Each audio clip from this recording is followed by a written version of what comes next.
that. And we're good to go. All right. Welcome to Dave and Gary's Low Expectations podcast. As you can see, our co-host Terry Rhino is not here today. He's currently getting his back waxed and eyebrows threaded. So our thoughts go out with him at this time. Terry, we hope for a full recovery. You can't bust out of the show and not get made fun of. So that's kind of how that goes, yeah. But I had to write this down because there's so much. We're super happy to welcome actor, singer, author, producer, lecturer, philanthropist, Wesley Yore. How you doing, Wesley?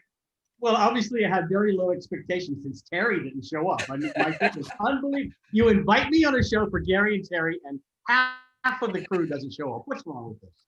He was too embarrassed. I mean, I could pretend to be him. I guess I could like grunt and mumble a bit and do a bad drawing. I mean, that seems to be it. So where you at, Wesley? Where you at today? I'm in Palm Springs, California. But it's nicer than we're here in Michigan. It's 85 degrees today. Oh, yeah, it's nicer than Michigan. It's actually somewhat warm here today. It's gotten a little bit crazy windy again. So I'm hoping that all the furniture on my back deck doesn't blow into the neighbor's yard again. That'd be great. Hopefully the leaves do. Yeah, I already had those cleaned up. So yeah, which is the sad that's the sad reality. I don't even have any trees in my yard, and yet I still have like a yard full of leaves every year because of all the neighbors. So I was out re-cementing the driveway today. So it's been a busy day. A busy day. That sounds like a busy day. So how you keeping yourself busy with the lockdowns and the COVID and everything going on right now? Like everybody else, it's crazy. I was supposed to be in Mexico. I have a house in Mexico in Puerto Vallarta, and I usually go there 1st of November for 6 months. And it's just, obviously we can't travel, and Mexico's in bad shape. But I'm one of the lucky ones. I mean, I got a nice place to live. I got some food, and so, I count myself very lucky. I mean, the world is struggling pretty badly right now. Yeah, we're glad you're safe. It is crazy right now. There's so much turmoil and. Well, yeah, and I mean, a lot of us look at it from like our points of view. Like my point of view when it comes to like cons and that kind of stuff is like I'm sorry, did I just lock up there for a sec? The star of the show froze up on us. You can't do that. Gotta love technology. But no, so what I was saying is, so like Comic Cons for me, like they're my battery recharge. Like they're more of an emotional thing. Like that's where, there are some people that I only see at cons, and like, so that's where we hang out and catch up and have our fun and all that kind of stuff. For you guys, it's like, that's work. Like that's your paycheck getting taken away. Well, yeah. But it's also our social life too. I mean, we have such a good time. Kathy, who plays Holly on Land of the Lost, and Phil Paley, who plays Chaka, we do a lot of conventions together, like the Star Trek convention and different ones. But so it's not so much about the money. It's really about the camaraderie. And because when we do a convention, we like to do something a little extra. We bring a yellow raft, put it on the floor, and people get in the yellow raft, like going over the waterfall in Marshall and Holly. Right. And we have people scream with the oars in the air with yellow life jackets. So we like to create an event. And I was talking to Kathy last night, and just how much we miss each other being together. And because Kathy really is like my sister, and we talk all the time. And it's very cool when you hear stuff like that about cast members and former coworkers. That's a very cool thing. Well, it's because I know a lot of cast. I know a lot of them that don't like each other. So there's also that, yeah. There's so many like that. But I always said that Sid and Marty Krofft didn't just cast my TV family; they actually ended up casting my real life family too. Oh, that's great. Which I mean, let me just be honest for a second. The older I get, the more and more convinced that I am that Sid and Marty Krofft did an amazing amount of LSD. That's the only way I can explain HR Puffin stuff. That's the only way I can rationalize. Well, at Comic-Con, I was with Sid once, and he said, all right. I did inhale. More than once. Yeah, but he swears that Lidsville wasn't about a lid of pot, and that Puffin stuff wasn't about pot. And yeah, that's my story, and I'm sticking to it. That's how that sounds. Yeah. So I mean, I guess like I mean, obviously, I would assume most people, at least probably from this genre, just because of the Comic-Con circuit with Gary, know you from Land of the Lost. So I mean, what was that like? I mean, how did that go? How did that come to be? And what was that whole? And then I guess I'll get to what did you think of the remake at some point too? Well, we can cut fast forward to Sid and Marty Krofft once again at Comic-Con after the Will Ferrell movie came out and said, all right, everybody, I know. We apologize. They did, I swear. At least they owned it. Exactly. No, I mean, I was on Days of Our Lives at the same time. I was playing I was going to say, I knew you pulled double duty there. Yeah, about a decade I was on Days. But it was like a kid's fantasy. Come on. I mean, I got to run from dinosaurs and had Sleestack and had Enoch, the talking Sleestack. And I mean, we had the most amazing sound stages in the world. We had 2 complete sound stages. One was our lagoon and our jungle and the exterior of a cave. And that was a whole sound stage. And then the second sound stage was the interior of a cave. And we had this giant blue, well, today it's green screen, but back in the day, chroma key blue. It was blue. The floor was blue. The ceilings, the walls, everything. So they'd put us on this huge, massive blue thing, and they would shrink us down and to fit with the dinosaurs. And they'd go, look at that light up there. That's Grumpy's head. Now run this way and scream. Go, run, Holly, run. There's a dinosaur. Well, that's the entire performance. Yeah, I was going to ask because, I mean, I know a lot of people, I mean, I'm a Star Wars nerd. And a lot of people kind of razzed a lot of the episode 1 performances because so much of it was green screen and so much of it was, interacting with things that weren't there. How was that for you? Like as an actor, like going through that process and interacting with things that you couldn't see and just had to wait till it came out in post to see how you did. It was fun. It was kind of easy because I know it looks hokey now, the special effects. But at the time, they were state of the art. Oh, they were amazing. Well, it had never been done. For instance, Land of the Lost, they melded, the dinosaurs were in film, and we were in videotape. And they had to put the videotape and the dinosaurs together. And it took, it didn't work in the first episode. They had to go back. They had got all the major technicians in Hollywood to work on this. And so, but we got to see it. So it was pretty easy because we could see on the monitor off the blue sea of walls, we could see where the dinosaurs were, and then we watched them shrink us down. And so we actually got to see what we were playing against. And then that's kind of cool. Yeah. Like in most green screens, people do it, and then it goes into post, and it's all put together, and they don't actually see exactly what happens until they watch the movie or the show. But we got to see it live. Well, how hard is it to go from being on Days of Our Lives, that kind of set, then rushing right over to Land of the Lost and being on that kind of set? I mean, I know it's got to be totally different. Listen, they were both NBC shows. It's the only reason I could do it. So for 3 years when I was on Days of Our Lives, they agreed to let me film all of my scenes on Days in the morning. And then I would go over to Land of the Lost. So all the cast members of Days of Our Lives hated me. They just thought I was just a creep because I got to shoot all my scenes in split. So in the morning, I'm crying that my girlfriend is leaving me and that the mafia is after me and that I'm having sexual problems. And in the afternoon, I'm going, run, Holly, run, there's a Sleestack. So it's a little schizophrenic. Bill Lambert's chasing me. Bill Lambert, the Detroit Pistons. Detroit. They were all basketball players from UCLA, and they were making some extra bucks. And Bill happened to be one of them. And recently, Kathy and I were doing the Star Trek convention in Las Vegas at the Rio. And we're the only other show that convention allows to come because our writers were Star Trek writers. Mike Westmore, who did our costumes, and the Sleestack and the Pakuni, he was Star Trek. David Gerald was our head writer. He's famous for the episode Trouble with Tribbles. Right. PC Fontana, Larry Niven, all these. Walter Koenig, who played the original Chekhov in Level, actually created this character, Enoch. And in fact, I see Walter at Star Trek. I did not know that. So Walter has at Star Trek Convention has his hat on. He's kind of shuffling around, and he passes our table and goes, "Those damn Crofts! I should have gotten residuals. I should have gotten residuals for Enoch." I told that to Sid the other day. Sid called me. I said, Walter thinks he should have got residuals. He goes, Marty's too cheap. So, and then I know you also you were behind a show that I remember as well, Dragon Tales.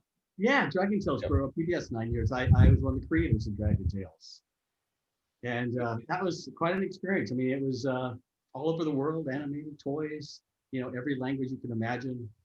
It was quite amazing, the run of that show. So is it easier for you, or is it more challenging to be behind the scenes as opposed to in front of the cam? It's kind of like all the same. They're all creative. Behind is lonelier. Behind is less money. I love being in front. You walk in, everybody's done all the work. You walk in, get all the glory, and leave. They got to clean it up. And you've got the biggest paycheck. I mean, yahoo! It was pretty good. But I was going to say about Vegas, about Bill Laimbeer. Yeah. Bill. So Bill, is the bad boy of the Detroit Pistons. And I mean, he was, one of the snarliest guys in basketball. So we hadn't seen Bill since the show ended. And we were in Vegas, and he was coaching the Aces, the ladies basketball team, number one at the time. And we had made arrangements with the owner of the Aces to surprise Bill during a practice. So we go over there, and all his players had 8x10s of a sleeve stack, and he didn't know. And we walk in, I have Enoch and Kathy's there, Holly, and we walk in, he sees it, and all the ladies put above their heads the big picture of the sleeve stack, and Bill's like, it was so much fun. And when he's 7 feet tall, and I'm not the tallest person in the world. So, I mean, if you see a picture, it really looks like mutton chop. Right. But the owner of the league came to me after we finished all the press stuff and everything. He said, listen, I've never seen Bill smile this much in his entire career. Oh. I can't believe it's been that long since you've seen him. It just paths never crossed, huh? No, well, he became rich and famous, and he was, Yeah. He went on to be Bill Laimbeer. I mean, yeah. We did a reunion show in Milwaukee a few years ago. We got 4 of the original sleeve stack together, Bill Boyd and different ones. And the guy who played my dad was Spencer Milligan, and Kathy and Phil and Todd and Sa, and it was quite an amazing event. But Bill didn't come. I think Bill probably wanted $100,000 guarantee. Gary runs cons. He's familiar with that nonsense. Yeah. Yeah, I'll be glad to come. $100,000 up cash. Yeah, and green jelly beans. Right. Can't do it. So, what got you into acting then, Wesley? I needed attention.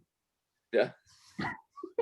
That's it, huh? I was a little kid from Hattiesburg, Mississippi. I mean, my family was educators. And, at the age of 5, I said, I'm going to be an actor. Yeah, all right.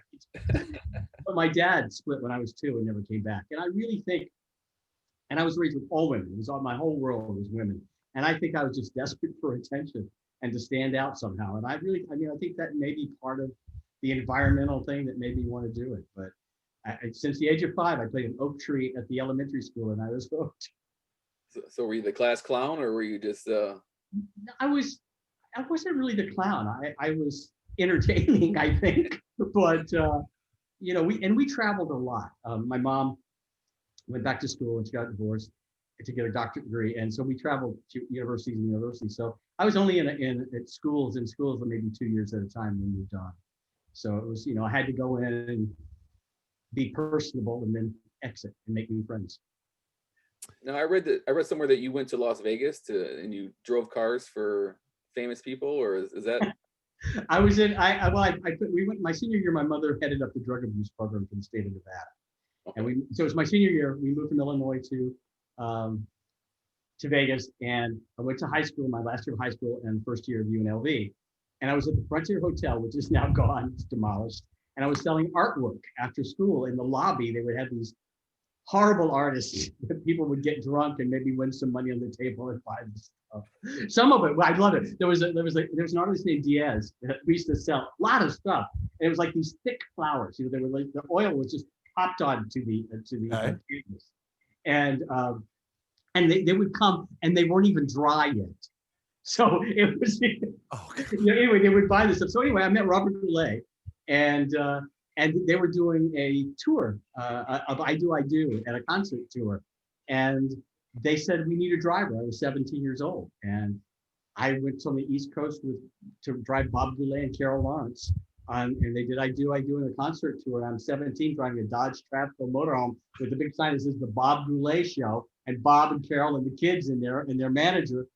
And, and I'm 17 and I've never been to New York City. I remember they flew me to New York, and I met Carol once, and she was a big star back then. I think the guys from Carol, but West Side Story, Maria, the original on Broadway. And we go to the Garden State Art Festival, and they said, "Oh, Wesley, you have to drive Miss Lawrence into New York City for her dental appointment today." And I just landed. I had never been to New York City. I had never been to a big city like that. So I'm driving, and this Carol Lawrence, a big star in the back seat, and I'm driving, 17 years old, through the Lincoln Tunnel, and I go under the tunnel, and I go out into New York City, and there's these trucks parked here, and there's so much stuff going on, and I get halfway through an intersection and realize that there's a red light that was hidden by the truck. I back up, and there's a cop, my first stoplight in New York City, and he goes, "Roll down your window," and I roll it down, and I go, "Listen, I'm so sorry." He said, "You see the red light?" I said, "Listen, where I'm from, the red light's hanging in the middle of the street, and I didn't see it. It's on the right-hand side, and there's a big truck there, and I can't see it." Like, panic. And he looked on the dashboard and said, "The Garden State Art Festival." He looked in the back seat and goes, "Oh, hi, Miss Lawrence. Young man, be more careful. Goodbye." Nice. I realized at that moment the power of celebrity. So speaking of, so I got it. One of the things I read is, you went on to do, as a lot of people do, a lot of game shows. Yeah. And one of the things I read that said you got to become friends with Alan Ludden and Betty White. And, yes. And I just have to imagine that had to have been the coolest couple in the entire free world to hang out with.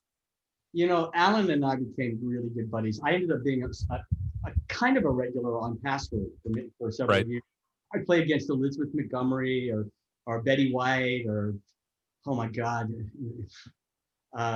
Vicki Lawrence, everyone. And then I actually taught Lucille Ball how to play Password. That's a whole story. But yeah, Alan and I became really close friends. And when he died, I was in NBC Burbank, and I was filming my very first pilot as a game show host, a show called Pot of Gold. Oh, and I'm in the same studio where they had the sets for Password, and it has my sets from my new game show. And Alan's being buried right down the street at Forest Lawn.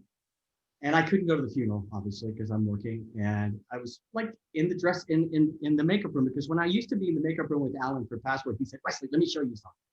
He would take an eyebrow pencil and he'd put a little mark right under his lower lip. Says, look, it makes it look fuller.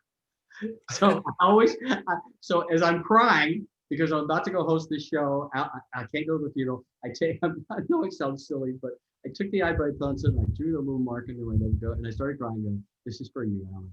And it was just my moment. But what sweet. a great man. And Betty was, quite a competitor, and to be pitted against her was really an honor. But Elizabeth Montgomery was the toughest, I must say. Really? Oh, she was. Well, I think we played with Elizabeth at least 4 weeks, 4 different shows at least. But my favorite was, am I rambling too much, guys? Not at all. Just rambling on like a little banshee here. Nobody wants to hear us. That's what you're here for. So I'm in NBC Burbank, about to film another. You'd shoot 5 shows in one day. We did the whole week show. Mm-hmm. You brought 5 outfits, so we looked like we were different days. I'm in my dressing room at the beginning, and a guy comes in. The producer says, "Wesley, would you mind teaching Lucille Ball how to play Alphabetics?" Because she played Password when it was black and white with Alan Ludden. Okay. But the new end game was complicated, called Alphabetics. I said, "Well, sure, I'll teach Lucille Ball how to play." So I pick up the phone, I call my mother, and my mother was in a house that I bought in Burbank, because I was on Days of Our Lives, and that's where it shot, so I bought some real estate. And I said, "Mother," I go, "Well, what are you doing today?" She goes, "Nothing." I go, "Want to spend the day with Lucille Ball?" She was there in 10 minutes. I would imagine. So Lucy came, my mother's in the dressing room, and Lucy came in, and she spent the whole day with me, sitting in the dressing room. I would come in, change clothes, go film another half-hour show, come back. We talk about the clues, Alphabetics, how it's played and everything, and we just spent the day together. It was quite a wonderful day. That's very cool. How often does somebody get to meet Lucille Ball and then hang out with her for the whole day? I know. I had known her daughter, and I still do, Lucy Arnaz. Little Lucy, we used to call Mhm. her. But and she's not so little. That's a tall girl. And in fact, Lucy lives now in Palm Springs. So what got you into the game shows? Is it just by chance that you just They asked me to do it. I guess I was doing some talk shows, and they thought I was fun. yeah. And I ended up, I auditioned, and I ended up on like Match Game, Password, and Chain Reaction, whatever ones there were, I was on. Did you like game shows at the time, or was it new to I you? loved them. And I was going to be a game show host, and I got that chance for real for Nickelodeon. I hosted Finders Keepers for Nickelodeon. And that was just, a dream come true for me. I loved it. Well, and that's like you look back and I do, like I look back at the late 70s and the 80s and the game shows of that time, and it was just like they were hilarious to me. Like, I mean, I still watch them on the Buzzer Network. Like I'll and it's God, the Richard Dawsons, the Charles Nelson Rileys, the got JP Morgan, just all the, and it's like, oh mother, like you people were amazing. It was fun because I got to work with all these people like Charles Nelson and all these people, Brett Summers, everybody, and they had earned their right in the cabaret world and stuff. They were really genuinely funny. They'd come up through the ranks, and that cream rises. And these people were amazing. I mean, I remember one Password episode with Deborah Lee Scott, Mary Hartman, Yep. Angie, who became a huge friend of mine. She's passed on, but and her breast falls out. It's on Buzzer. And they have to they blind. I mean, we had more fun on those shows. I remember on Match Game with flirting with and with Brett Summers next to me. I mean, we just had a lot of fun. I mean, it was like everybody was there for a good time. I mean, it seemed like it. I mean, like, like I said, even now watching it all these years later, I mean, it just seemed to have been such a great, fun environment. I mean, you could just, yeah. I'm lucky to be friends with some people that are much older than I am, and go to some parties, and it'll be, well, Alex Trebek would be there. Of course, he's passed on, which is really sad. And Peter Marshall, Wink Martindale and his wife, and I used to get to hang out with all these people, after their careers. So it's been quite a wonderful ride. See, so there's the funny thing about me. Like, people are always like, oh my God, I want to hang out with Will Smith. Oh my God, I want to hang out with, no, dude, like I would want to sit down with, the crew of Match Game. I would want to sit down with, the Wink Martindales, the tic-tac-toe guys. That's, yeah, I mean, they're who I grew up with, and like that's my little fanboy world. Yeah, and Ruta Lee, who is a card turner, I think, of card sharks, lives here in Palm Springs. I see her every once in a while. That's too funny. Have I name dropped enough? I don't know if I have yet. I can't keep up. I'm writing them down as you do it. I had to keep picking up hairpins. I don't really understand what's going on. But you get a plug, and you get a plug. Everybody gets a plug. Everybody. The nice thing about being old is that I've gotten a chance to work and meet a lot of people, so that's been the joy. Because I was from Mississippi. I have nothing going on. This is all self-made stuff. And I'm still, when I would walk on these sets, I'd be like shivering. I'd be so scared. Like, when I remember the first episode I filmed of Password, I was at NBC, and I pulled in, it was a Saturday, we were filming the 5 shows. And I pulled in, and they had my name over Johnny Carson's name on his parking spot.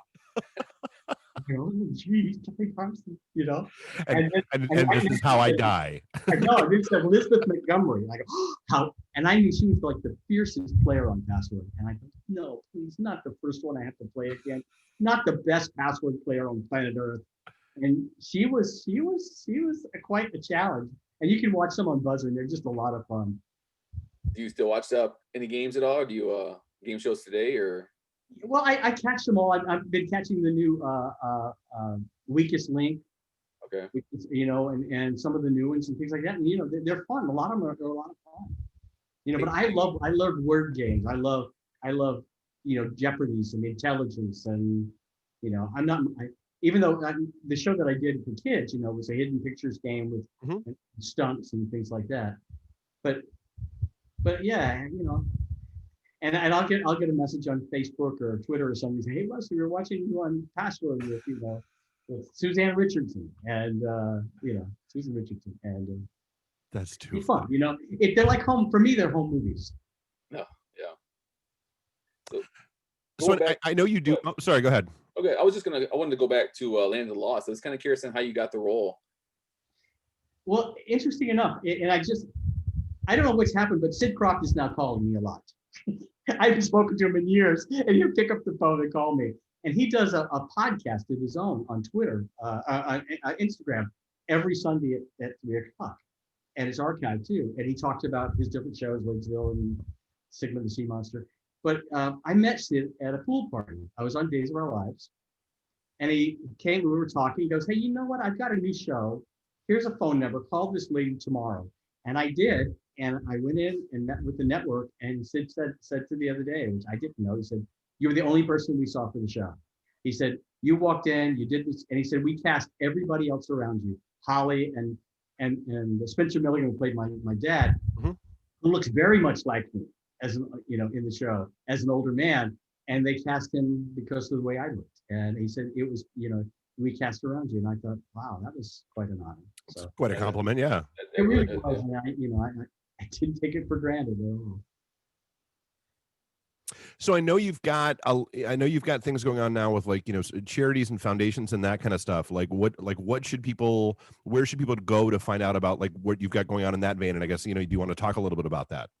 Well, I mean, I'm on all the social media, Instagram and Twitter and Facebook and things like that. I have a website, wesleyure.com, which you'll know a lot more than you ever really wanted to know about me. Believe me, it's.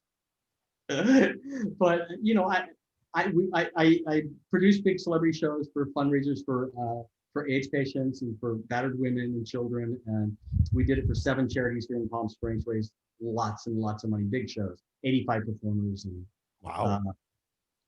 But I've done a lot of charity work. I used to host back in the day. Remember telethons? Oh yeah. I used to host all, well, not all, obviously, but March of Dimes telethons, Variety Club telethons. Okay. Every year when the winter came and people were locked in a home back in the day when there were only 3 networks, we would go and spend 48 hours singing and dancing and being silly all day. But listen, these kids today will never know that struggle of 3 channels to pick from. They will never. I had to get up and change the channel. I was the remote control. Yes. My favorite. I remember as a kid when I thought we were styling. We only had black and white TV. We couldn't afford color. And there was a plastic thing you could buy to put over your television set, and it was tinted. The top was tinted blue. Then it was greenish and in the middle, and then brown. So you'd put it over your TV screen, and every once in a while a landscape would come up, and it almost looked real. And it would sky, green trees, brown earth, and that was styling back then. That was big time. I know. My friend, when we moved to Texas, my mom was at Texas Women's University teaching, and they had the first remote color TV. Everybody would go to their house. But the remote was one of those big clunky ones. If you took a set of keys and shook the keys, it would change the channel. The sound of the keys jingling. So that was high tech. Oh yeah, no, I remember the big old remote that would literally spark. When it was you didn't have, it was volume up. There was no volume down, so you literally had to loop all the way around to get it there. So I remember the good old technology days. Oh, the struggles were real. Yeah. I also read, Wesley, that on one of the shows, I think it was Land of the Lost, that they only wanted to call you Wesley or credit you as Wesley. The worst decision by a manager on the planet Earth. What was that? I never found. Because I'm Cher, for God's sakes, I'm Cher. Because Madonna. I was recording for Motown when I got the job. It was a boy band. You never heard of this. And I was doing all of these teen idol stuff at the time. I was 16, 19, and my manager goes, "Hey, well, let's just do Wesley." Well, by the second year, it was Wesley Ure because it was just horrible. It was such a stupid decision. It seemed like a good idea at the time. It did, Who knew I wouldn't be that successful? So is that where your singing career came in? That boy band? Well, yeah, I mean, it seemed like I did everything I had to do. I had to sing. I sang the theme song for Land of the Lost. Okay. Marshall, Will, and Holly on a routine expedition. Yeah. And in the closing, when I look all around, I can't believe the things I found. So, and I used to sing. I used to do a lot. I used to do concerts. I opened for Bill Cosby at Harris, Lake Tahoe, and Bill Cosby. Thank you very much. Yeah, my career really just reached to all. And but I was hired to replace David Cassidy, the Partridge Family, and I had to sing for that. I did read about that you were supposed to be the boy next door. Boy next door. That was going to be filling in, and then Cassidy went, yeah, maybe I should stay. Yeah, he heard I got the job. He heard Wesley was in town. Yeah, he was leaving. It wasn't me. He said, I'm leaving the show. I'm going on to bigger and better things. And they go, okay, well, we'll cast the guy next door. His David Caruso moment. Cool. Yeah. And Shirley was going to marry the guy who played my dad. He was going to be a single dad. And I had to go. I went to Bobby Sherman. If you remember Bobby Sherman, yep. I went to his house, recorded a song for ABC, went and auditioned, got the job. And David goes, oh, no, I'm going to stay. I think I'll stay. And it didn't last very much longer after he stayed, though, right? No, it was almost instant. He was gone and stuff like that. So I had a real career of almost. I was supposed to play. I was supposed to be Gopher in the Love Boat, and ABC, really, NBC agreed I could do it. And then we were catching the boat. It was the second pilot, and and NBC pulled out on Thursday night before I was supposed to leave. I signed a contract to host the Tonight Show in Australia out of Melbourne, and then the government wouldn't let an American in. I mean, it was like, okay.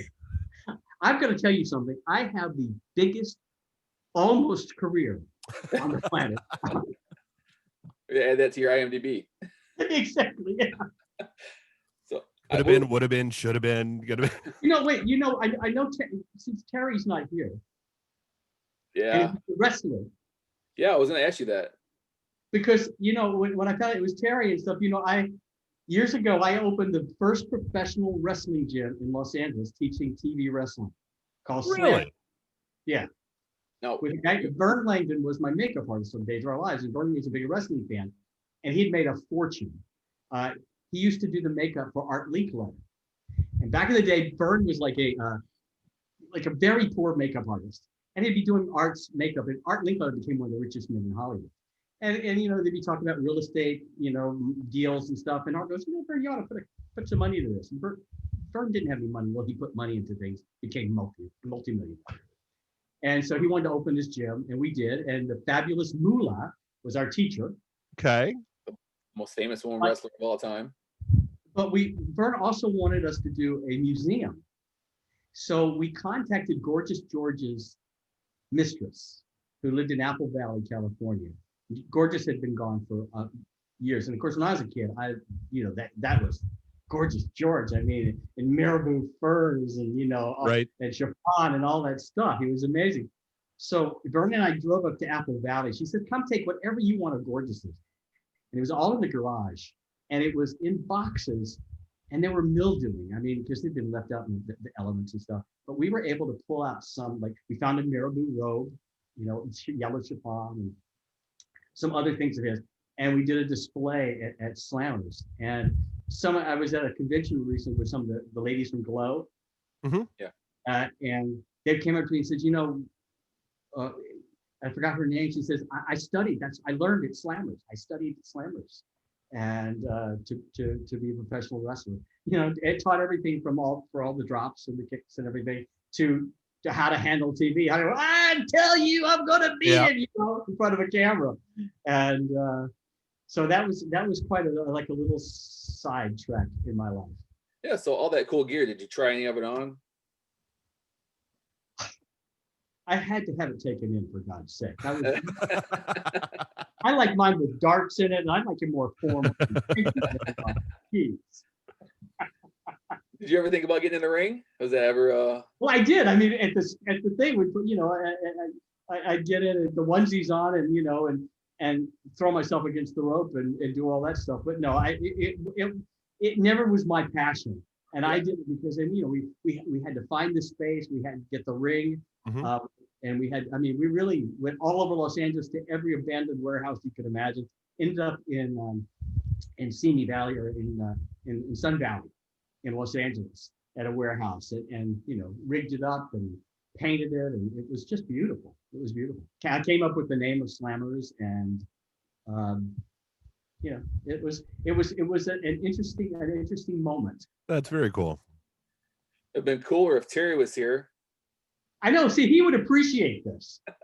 Oh, Hey, I like. Oh no! Hey, having been on the business side of a wrestling circuit, I get it. It's not as easy as people think. Oh no, it's cutthroat. It is. It's all political, and it's. I got to be like, that's the one thing that I think amazed me more than anything else when I got into that world, was that it was just as bad, if not worse, with the office politics than the corporate world. Yeah, because they get to decide who's the winner. Right. You make somebody mad and you're the loser and you're gone. Yeah, and suddenly you're squashed. Yeah. Exactly. So you're also a lecturer. What do you travel to different colleges, or what do you lecture on? Yeah, schools. I've written a bunch of kids' books, and I have a lecture that the school districts bring me in, and I teach kids how to write books called "Anyone Can Write a Book." And in an hour's time, and from 20 kids to 700 kids in the auditorium, in 1 hour, we all write a book together, and we illustrate it within an hour. Now, you get to keep their ideas, and you go ahead and publish one of these books. Absolutely. I steal from the children. I take their college funds, and I kick them to the curb. And I don't even give them a cookie. I mean, I'm telling you, no, stay away from the Kool-Aid. That's mine. I'm sorry. Well, that seems like a lot of fun, though. So you get to travel a lot and get to meet the kids and help them write. Oh, yeah. And it's a lot of fun. I mean, I remember once I spent a whole week in Phoenix. The school district had me do, I think, 5-6 classes a day. Oh, that's pretty cool. Oh, and you have the whole lineage with your family being teachers, so I'm sure that helps a little bit. I guess, yeah. Yeah. No. I never saw them teach. Oh no. Yeah. My grandfather was president of a college in Hattiesburg, Mississippi. My mother used to teach graduate statistics, so I missed her class. Wow. Yeah. And, I'd have skipped that one. Yeah, so I'd have been to Dave's house drinking that booze back there, I think. Yeah, graduate statistics. Yeah, me too. Yeah. What's amazing is how clever kids are and stuff. And I lead them in, it's a once upon a time there was and I have the kids scream out, I need the strangest creature you can imagine, and we create. It's kind of a Mad Libs, you fill in the blanks sort of thing, and then we illustrate and we vote on. We tell the story and we create this whole book that we talk about. And their assignment is to go tell that story to someone that night, and on the story that they created. And it's very cool. It's a lot of one. I mean, it's the noise is amazing. Of kids screaming and stuff. And I got to tell you, what's different now in schools now is I find it harder and harder to control the kids. Used to be able to, like, 900 kids in an auditorium, just me. I could control everybody. Yeah. But now that the generations have been changing, and it's getting harder and harder to keep them quiet. Oh, dude, kids today have the attention span of a goldfish. Exactly. It's all that instant stimulation from cell phones and from video games and stuff. I agree. I totally agree. The world has changed. I mean, it definitely has changed. It's changed in the last year. Oh, yeah. It's going to be remarkable when the vaccine is out and we all have access to it and it's working, to see what the world will look like, what offices will look like, schools will look like, buildings, stores will look like. Everything, even conventions. I think that conventions are even going to look different once this is, Yeah. I did a Wizard World the other day online where, and that was a whole, but you can't, that one-on-one is something. It's not the same. Yeah. No, it's not. I mean, as much fun as we had doing like a Zoom for Wizard World and things like that, if you don't have that tactile response, then I don't know. Well, so, and that's, I mean, Gary, I remember having this conversation with you when, when you were trying to figure out if you were still, when you were still trying to figure out if you were going to run the show or not, where, it's like the world has just changed to the point where, okay, not only do you have to worry about how long is it going to be before you get people willing to come back to a large cramped warehouse full of people, but then there's the draw. How long is it going to be before you have these celebrities that are the huge draw that are going to be willing to throw their arm around someone random, 80,000 times a day and take a selfie? I mean, that's what I've been seeing is they've been putting plexiglass in between the celebrity and the fan and getting pictures that way, because a lot of places haven't stopped doing shows, and no matter what, that's the consequences, I crazy, guess. But they've been putting we plexiglass. canceled all of ours. And I got to tell you, we bring the yellow wrap because instead of just giving a picture and a thing, we wanted to create an experience. And one of the conventions, the big convention promoters came to me and said, Wesley, this is the new way. He said, getting an autograph doesn't mean as much as it used to. And, a photo with a, hey, how are you, and the finger point. So he said, what you guys are doing, because we have fans that'll bring a pylon. In one show, they built a pylon and a matrix table with a crystal table that lit up. But we bring props and we make it an experience. So the photo is not, it's an environmental thing. Yeah, you're not just standing up against a backdrop. Yeah. Yeah. So, we try. I mean, we try to stay ahead and give more than other. Listen, we're all there together. Let's have some fun. Let's make it memorable for all of us. And I think we do. So we try. At least we try.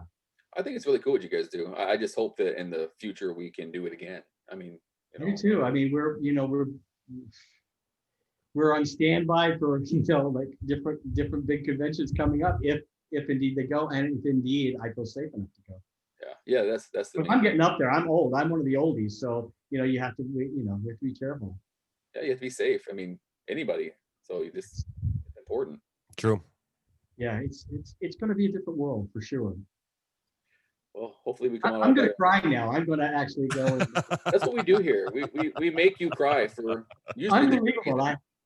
Usually it's like, why did I go on this show? I know.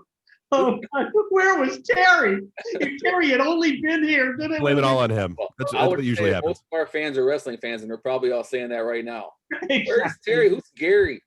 Dave. Yeah, who the hell's that Dave guy? Hey, is that a wrestler in that orange shirt? Yeah. But hey, so where can they find you at? You said you're on all the platforms and stuff. Do you have anything coming up? Any virtual tours or anything going on? No, I just sold a new show. I'm executive producing a new reality show. We've been working 2 years, and so it's quite unusual, and I can't delve into it yet. You can't tell us. Doesn't that sound so phony? Well, yes, I have my new show, but I can't talk about it. Could tell you, but then I'd have to kill it. But we just sold it to a network after 2 years, and we're waiting for production. Right. But as soon as I can announce it, I just can't. They won't let me. No, very cool. Understandable. What can you say? I mean, that's all good, and and we'll hopefully be doing some conventions coming up. And listen, I got to tell you something. It feels almost criminal taking money from people now, like with the autographs and things like that. People are struggling so hard, and when Kathy and I would do these shows again, She Played Holly, and it'd be quiet and stuff, and somebody would come up and buy an autograph, and I said, Kathy, you got to remember that what we just got for that autograph is 4 times minimum wage. Yeah. I said, we need to be very conscious of the position that we get to play in and stuff like that, and be very grateful for what we have. It's pretty refreshing to hear that, Yeah, I don't take none of our cast, Phil Paley, Chuck, none of us take it for granted. We get the value of what it is, and we're a Sunday morning show. We're not like a big primetime show that there's a line around the block for Mark Hamill, with the movie and stuff like that. So we understand.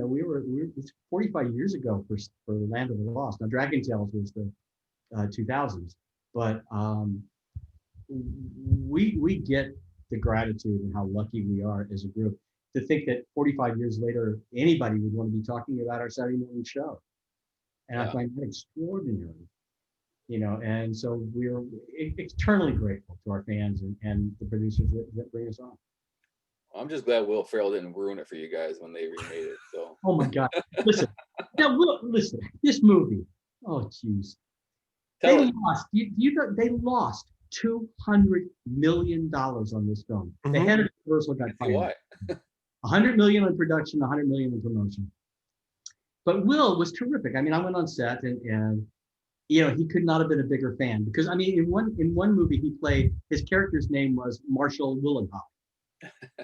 So he's been a Land of the Lost fan for years, and he came running over to me at Universal, these gorgeous sets. I mean, he spent millions of dollars, and he just sang the theme song the day before, which he does in the movie.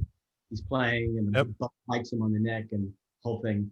And he says, "Wesley, I sang the theme song, and you sang it in the original series."